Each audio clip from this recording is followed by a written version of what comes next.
I am Dr. Jesse John, Assistant Professor, Department of Anatomy, Jyoti Vidyapeeth Women's University, Jaipur. Namaste, हमेशा खुश रहो बिटिया. And today we will discuss the anatomy of the eye. First, we will introduce ourselves, the structures of the eyeball. Eyeball is embedded in the orbit and orbital fat, but is separated from it by the facial sheath of the eyeball. It consists of three coats, which from without inward are there. First is the fibrous coat that is made up of sclera and cornea. The sclera is the posterior opaque part and the cornea is the anterior transparent part. And we will see the second is the vascular pigmented coat that consists of from behind forward the choroid and ciliary body and iris. And the third is the nervous coat that is the retina. So these are the three code. One is the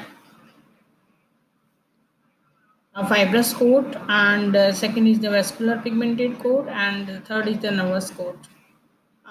First, fibrous coat, there is the sclera and cornea, and vascular pigmented coat, there is the choroid and ciliary body and iris, and nervous coat, there is the retina. So these are the coats of the eyeball.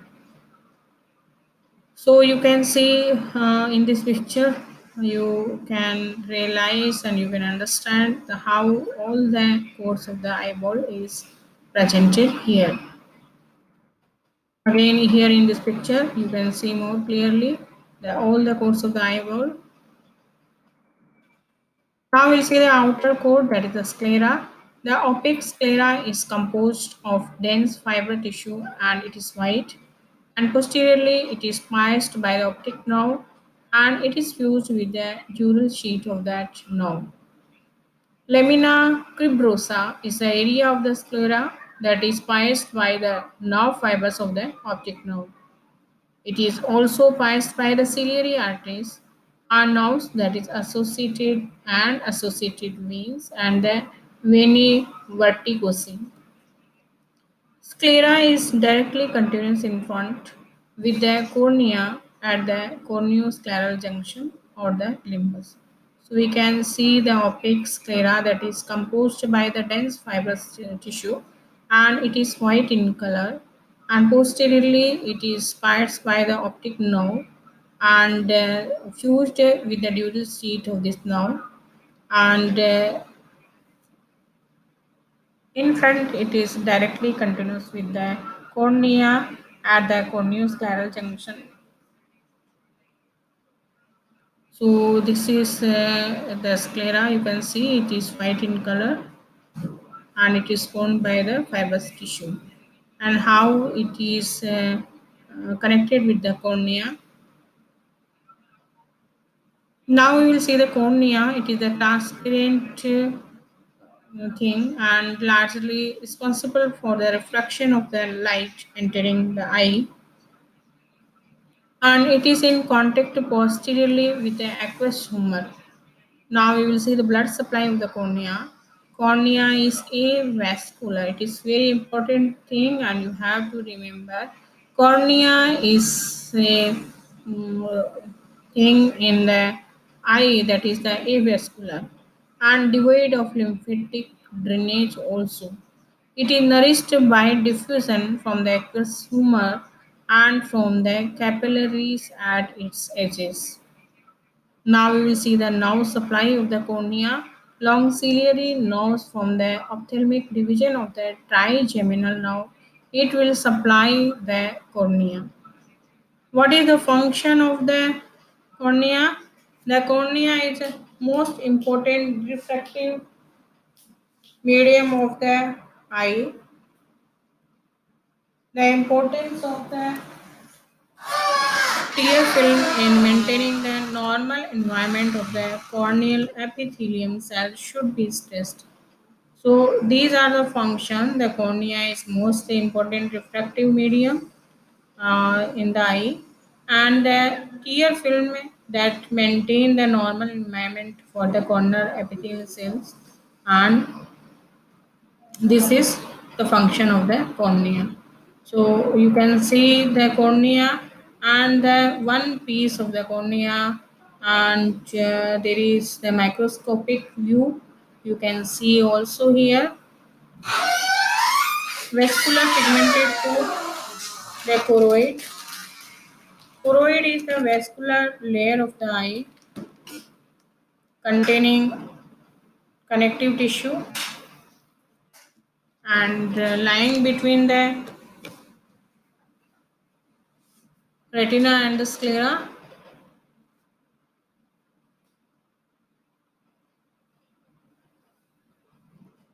So choroid is a thing in the eye. Sorry. That is the vascular layer of the eye and containing connective tissues, and it is lying between the retina and sclera.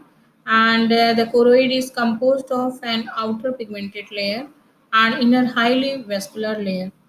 So it is the part of the eye that is the highly vascular, and choroid provides the oxygen and nourishment to the outer layer of the retina. Along with the ciliary body and iris, the choroid forms the uveal tract. Now we will see the blood supply of the choroid. Branches of the ophthalmic artery that will supply the choroid part of the eyeball, and it will enter the eyeball without passing with the optic nerve. So you can see the optic nerve, the position of the optic nerve, and you can see here the retina and fovea, choroid, and cornea, sclera, and the ciliary body also. The ciliary body is continuous posteriorly with the choroid, and anteriorly it lies behind the peripheral margin of the iris. Now we will see the vascular pigmented cord, that is the ciliary body, and it is continuous posteriorly with the choroid and anteriorly lies behind the peripheral margin of the iris, and it is composed of ciliary ring and ciliary processes and the ciliary muscles. Ciliary ring is posterior part of the body, and its surface has shallow grooves and the ciliary striae. Ciliary processes are readily arranged folds or ridges, and to the posterior surface of which are connected to the suspensory ligament of the lens. Now we will see the ciliary body. It is composed of meridional and circular fibers of the smooth muscle. Meridional fibers run backward from the region of the corneoscleral junction to the ciliary processes. The circular fibers are fewer in number and lie internal to the meridional fibers. Now we will see the nerve supply of the ciliary body, and it is supplied by the parasympathetic fibers from the oculomotor nerve, and after synapsing in the ciliary ganglion, the posterior ganglionic fibers pass forward to the eyeball in a short ciliary nerve. Now we'll see the what is the action of the ciliary body. Contraction of the ciliary muscles, especially the meridional fibers, pulls the ciliary body forward.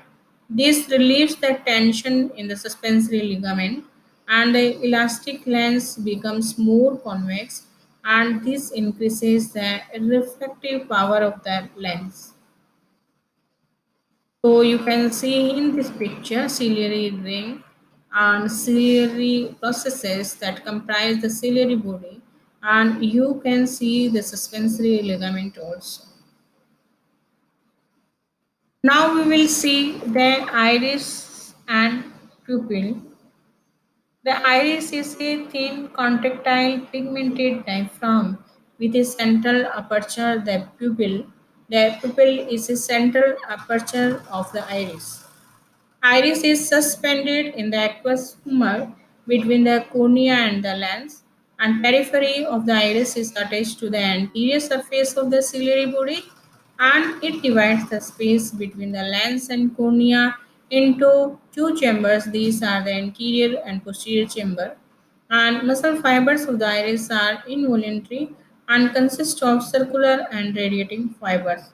Circular fibers from the sphincter pupillae are arranged around the margin of the pupil, and radial fibers form the dilator pupil and consist of a thin sheet of the radial fiber that lies close to the posterior surface. So you can see in this picture how the pupil is showing here and how the central part of the iris here in this picture. Now we will see the nerve supply. The sphincter pupillae is supplied by parasympathetic fiber from the oculomotor nerve. After synapsing in the ciliary ganglion, the postganglionic fiber pass forward to the eyeball in a short ciliary nerves. The dilator pupillae is supplied by the sympathetic fibers which pass forward to the eyeball in the long ciliary nerves.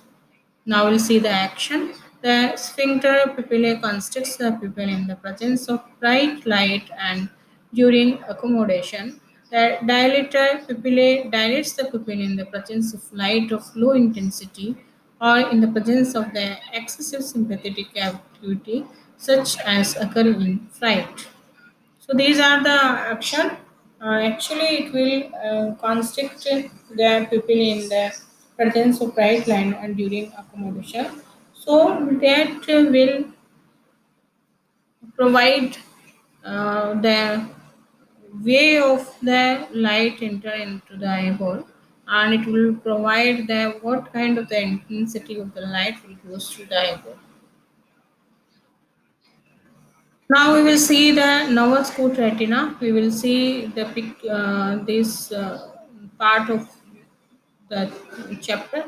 This part of the chapter we will study in the next video. Thank you.